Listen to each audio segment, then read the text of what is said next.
uzarebe iyo mama agize ikibazo Ego. abana bararira Ego.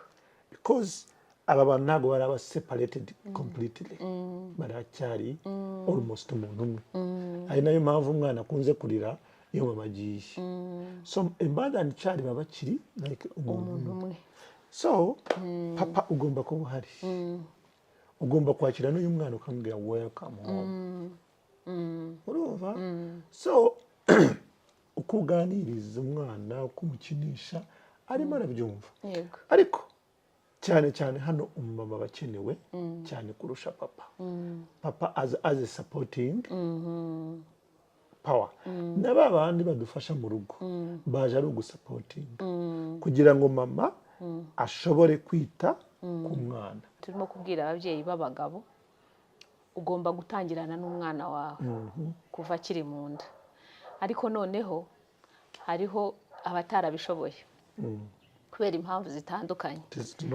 Icyo Godfrey atubwiye ni uko abatari bageza muri bya bihe byo kuba nk'abasore n'inkumi, nanone yatubwiye ati tuhabe umwana wawe abyuke akubone mukine, wavuze ku kintu cyo gukina.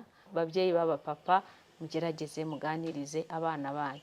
Iyo rero babaye abasore n'inkumi nabwo mugerageze n'ibi bintu by'amakofi, mugerageze muganire nabo kuko yashoje avuga ngo it's never too late. Ntago ntarirarenga, birashoboka yuko umwana wawe mwaganira kugira ngo atazaba uwa societe gusa, ariko bihere hano mu rugo.